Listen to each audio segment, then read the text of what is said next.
Good morning. Welcome to another little wander in the English countryside. And wasn't sure where to go this week, but I got talking to an old friend in the pub, and he mentioned he'd been up around Eyam and Eyam Moor. So I thought, well, it's a year since I've been out that way, so I'll head out there. Sorry about that, just negotiating a rather primitive style. Well, I've parked up at Great Hucklow and I'm just heading out for the first leg of the walk across the fields towards the village of Eyam, which many of you will have heard of. It's the old plague village, and we'll have a look around there.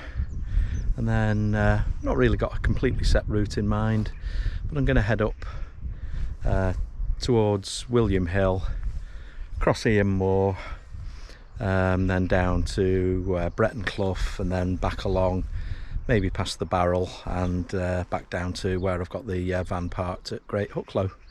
So it's starting to brighten up into quite a nice day. Start of June, so it's a bit chillier than you might expect. I think it's about 16 degrees Celsius, but should be a nice day. Some interesting things along the way and some nice views, so why not join me and see what we find.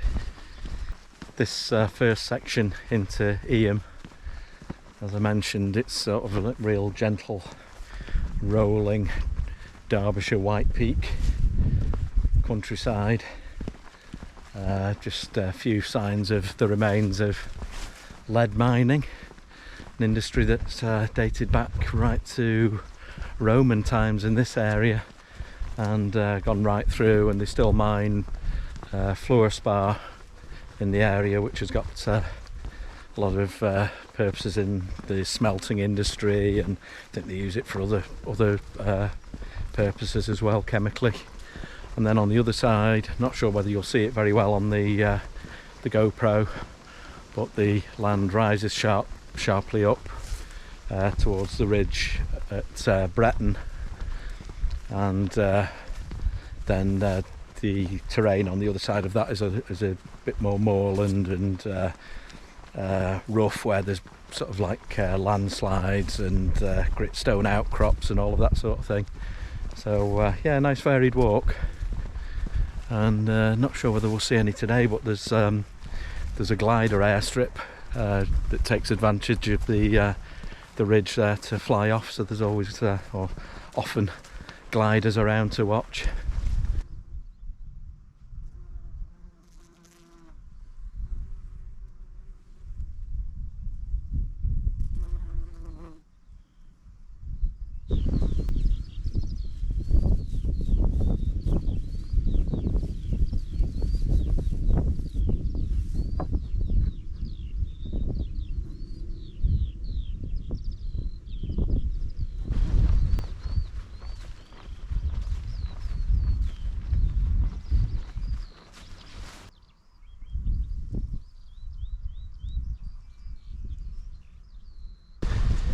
Just coming down to the village of Foolow now, and yeah, it's a pretty little place, so I'll show you a few shots of that.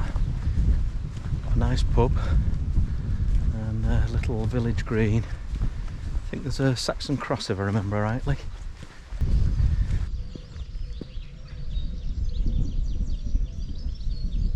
That's little St Hugh's church behind me, which I've just read was originally a blacksmith's forge and was converted to a church in 1888 for the princely sum of £150. And got the village pond here and the Saxon cross just over the way here.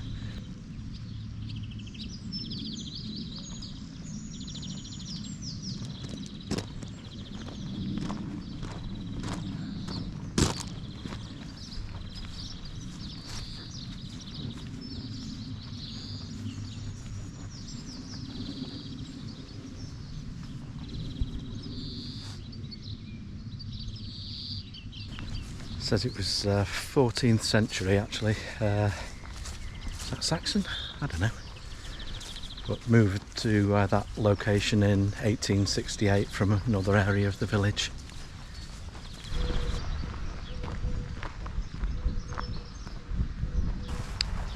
There are a few fields with cattle to cross, if that's not your favourite thing.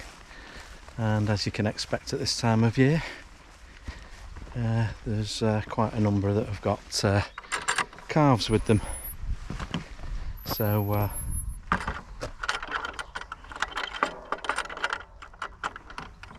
do beware if you're bringing a dog. Keep it on a lead and try not to walk between the calves and their mothers.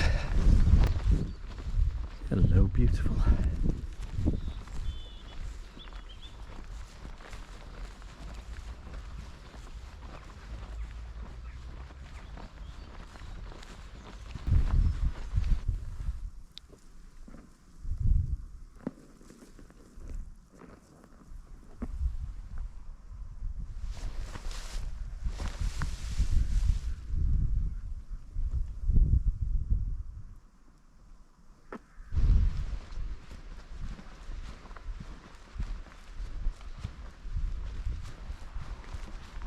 This shallow little dale is marked on the map as Linen Dale.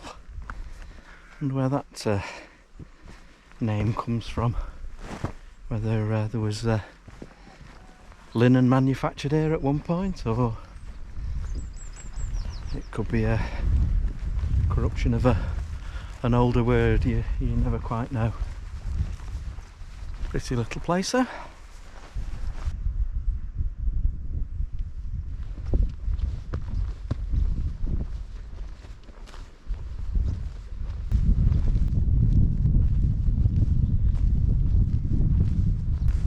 See some of the old lead workings now just beside the path, stretching up that way.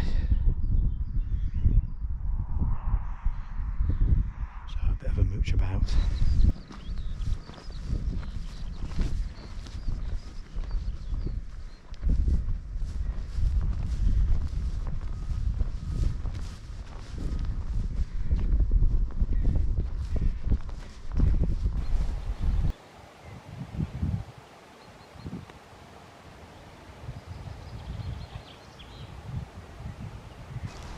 Right, I'm not too far off the village of Eyam now, and even on a weekday it's probably going to be a little bit busy there. Get school trips and all of that sort of thing, and lots of visitors in summer.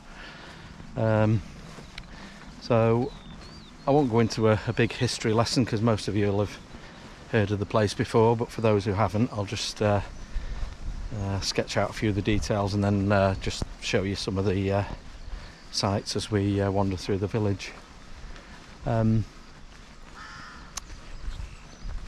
Its kind of claim to fame was that in 1665 the bubonic plague broke out in the village, and sort of legend has it that it was found in a bundle of fleas in a bundle of cloth that had been delivered from London. Some people dispute that, but that's the way of history, isn't it? There's always multiple theories. But yeah, it was quite devastating. People started to die all over the place, and under the control of the local reverend, who's called Mompesson, the villagers organised themselves and basically kind of invented social distancing. They completely isolated the village from the surrounding area, so they arranged a sort of a trade mechanism where you could leave coins and food and that sort of thing so that they could stay fed. they elected to bury their own dead, and also the church services were carried out in a sort of a local natural amphitheatre in the open air rather than in the local church. And with those measures, they, attempted to localise the outbreak and prevent it from spreading. And but ultimately, again, the number of dead is open to differences of opinion. I think the local church has records of 273 deaths in the village. Other estimates say that the population was higher, and the ultimate death toll was around about 450. But either way, quite a heroic story. And as you go through the village, there's lots of pieces of history. There's houses that they've got the names of who died in the houses. It's quite tragic to see, whole families have died in the same household. But I'll hopefully be able to bring you some of it, while trying to film sensitively as well.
Number of paths up out of the village of Eyam, but I've climbed up or gone through the village as far as Riley Back Lane, and you just climb up that little tiny road, and then a footpath leaves at the end, signposted for Mompesson's well.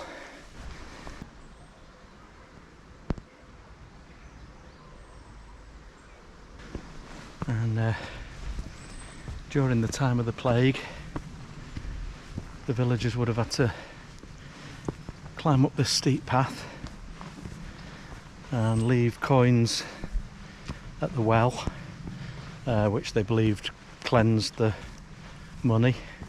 I think they put vinegar in it and collect the food that had been left, and that's how they survived, the lucky ones.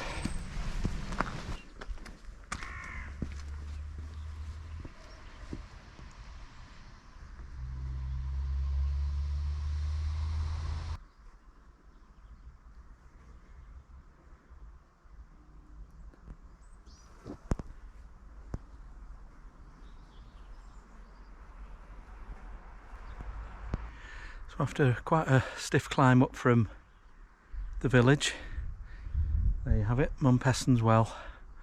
It was originally a watering place for pack horses, but renamed after Reverend Mompesson from the days of the plague, and as I say, it was used as a place for dropping off food for the villagers to collect, and coins were left in the well as payment, and hopefully cleanse them of the plague. Right, I'm just going to backtrack on myself for 100 yards or so and pick up the road across to that's signposted to Bretton until we get a footpath that leads up across the fields past the Lady Wash mine, and just makes it a little bit more of a picturesque route.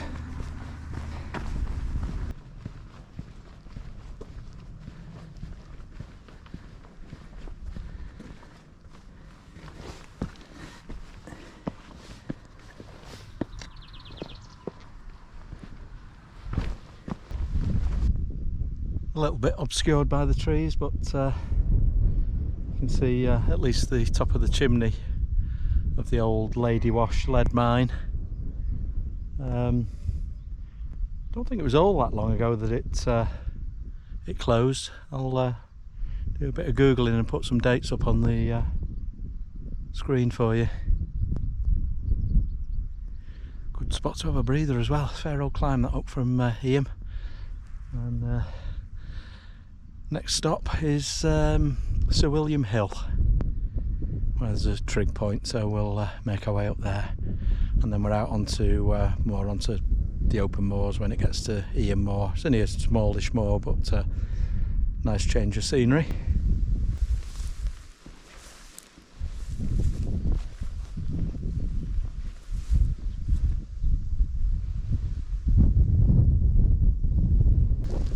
Just on my way up to Sir William Hill now.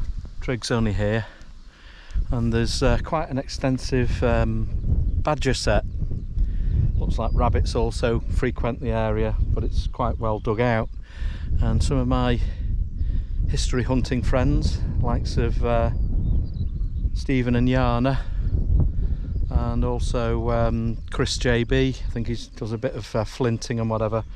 They always say anywhere where the earth's been disturbed, you've always got a little bit of a chance of finding something.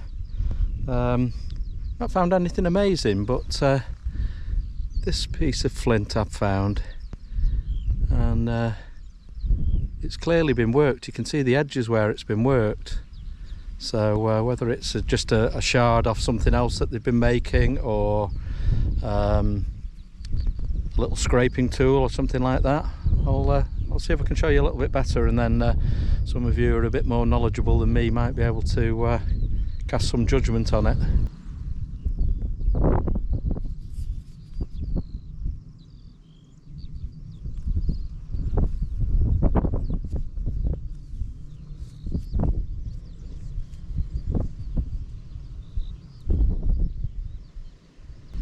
Just found another really sharp fragment of something or other, but yeah, not enough shape on it to say, but yeah, I'll show you again.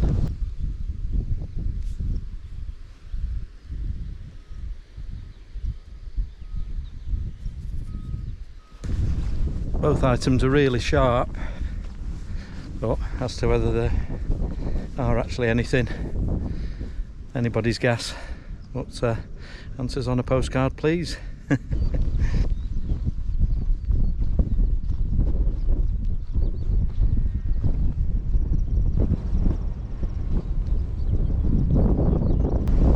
So, Sir William Hill trig point, only 429 metres above sea level, but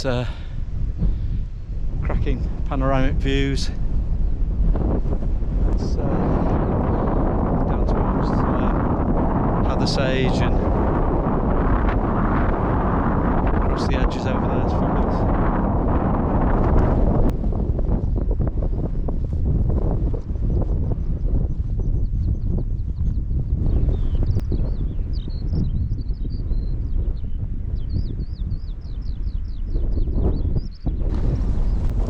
definitely enjoying this walk. It's quite varied, and do love it when you get up here. Sorry about any wind noise, of course, it is a bit breezy. But, I think there are quite a few bits of Neolithic remains over here, evidence up on Eyam Moor, evidence of stone circles and other things. I believe none of them are very well preserved, but just shows you if you are, you know, in an area like that and you see any promising areas of exposed earth, you've got as good a chance as anywhere of finding something.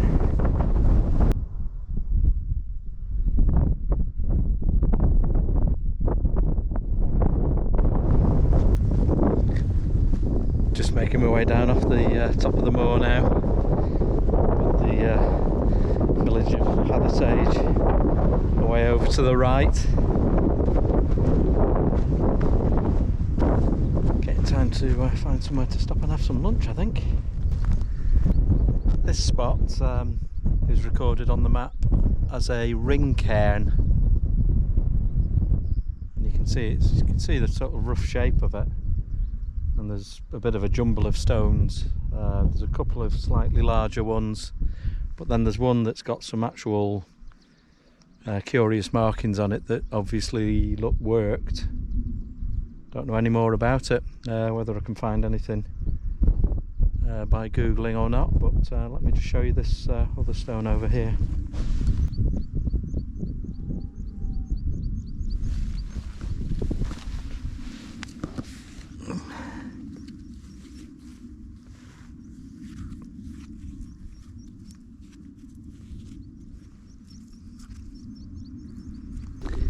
Stone's probably got about, what, 2.5 feet or something showing above the surface, and these indentations are a good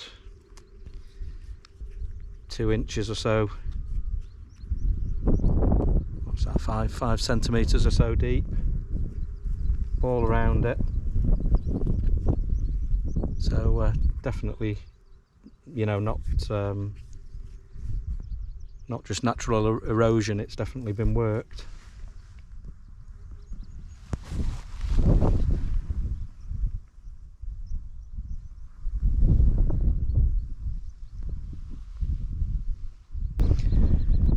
See how the landscape's changed now as we've crossed from one side of the ridge to the other. Over the other side, White Peak, limestone. All the walls that we passed at the start of the walk, all limestone. And then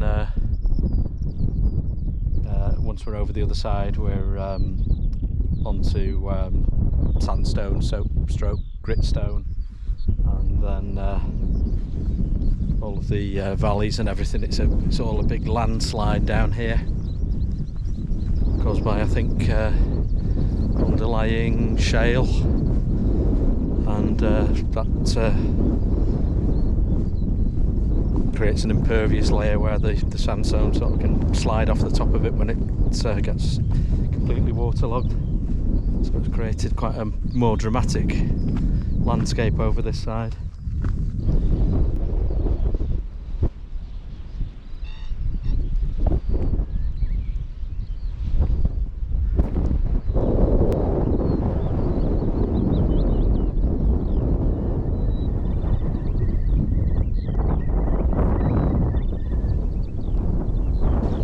Just dropping down into a lovely little valley now, and last time I think I headed up Bretton Clough, but this time there's loads of different routes you can take, but I think I'm going to kind of cut back and head back up towards Bretton along the other side of Bretton Clough, because I've not taken that path before, so see what that offers.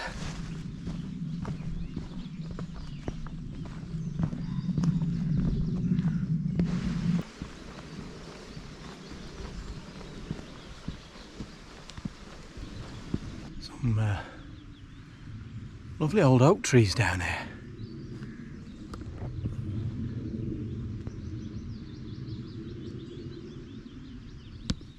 Yeah, very nice. Bit of age to some of these.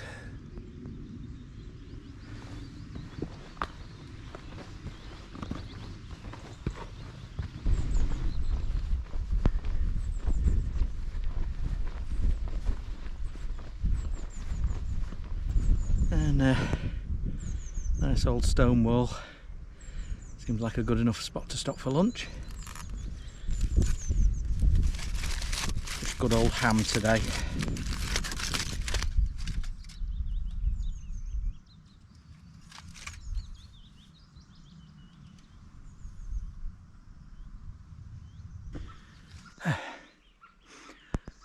Had my lunch, just off on my way again, and meandering back up towards Bretton. But it's a fairly gradual climb, but some bits of it you are regaining quite a lot of altitude again. So yeah, it's a good enough excuse and a pretty spot to stop for a breather.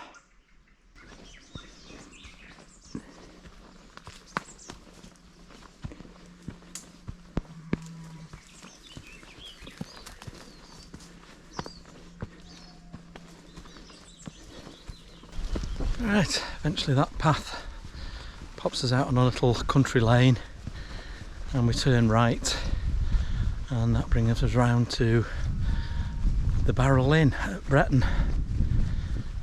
And unfortunately, I can't go in for a pint because I'm driving, much as I'd love one.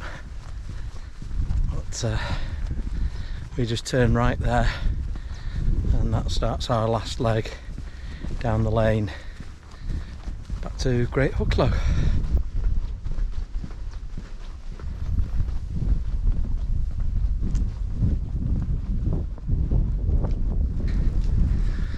It's very inviting.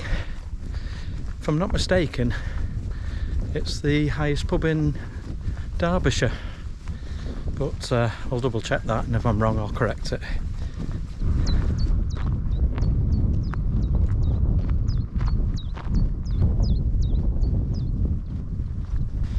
So, just getting down towards Great Hucklow again, and that means it's the end of our walk.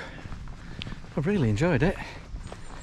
Eyam's always a fascinating place to have a look around, with its slightly macabre history, and then the countryside up across Eyam Moor and Bretton Clough and whatever is always a treat. So yeah, thanks for joining me if you've stuck with it this far. Really appreciate you watching, and if you wouldn't mind doing the honours, giving it a thumbs up, and if you're new, maybe you'd consider hitting the subscribe button. Doesn't mean you've got to subscribe any money or anything like that, it just means that you'll get notified of any new videos that I put up. So anyway, once again, thanks very much, and no doubt I'll see you very soon on another video. Cheers now, bye.